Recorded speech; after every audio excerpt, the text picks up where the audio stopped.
think the story of Andrew Carnegie is probably one of the most famous rags to riches tales.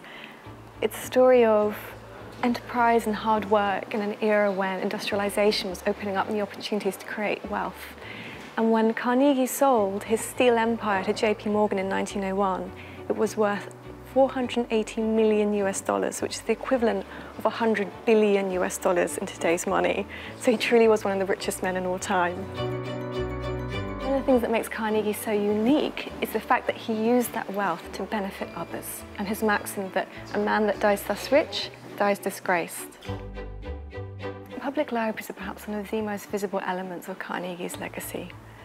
There's over 2,500 Carnegie libraries across the world and 660 in the UK and Republic of Ireland. In its early years, the Trust spent about a third of its funds directly towards libraries and beyond the establishment of the buildings. Woodside Library was built between 1902 and 1905. It officially opened to the public on March the 10th, 1905, but the reading rooms were opened on March the 13th, 3 days later. You can see at the top here the sculpture of a woman reading to her children. That was attributed to William Kellogg Brown, who was a Glasgow sculptor that worked with Rhind on the corporation libraries. And you can also see here a photograph of the ladies' reading room.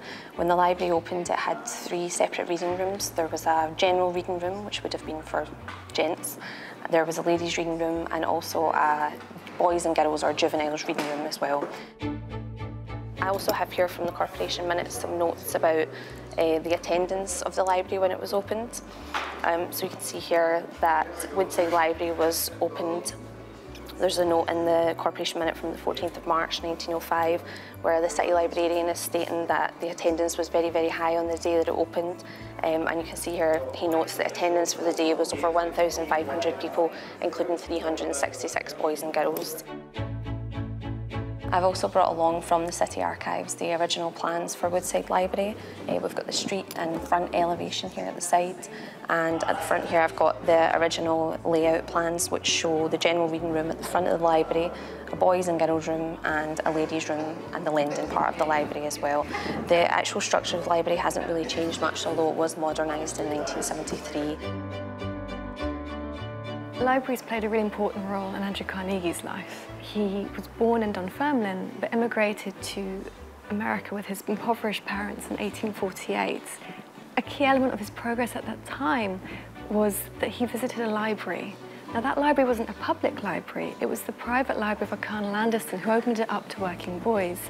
And there can be no doubt that that experience opened up to Carnegie the importance of libraries and enabling people to fulfill their potential, to help them develop. And one of the things you often see above the doors of Carnegie libraries is the inscription, "Let there be light," and that was meant in a metaphorical as well as a practical way.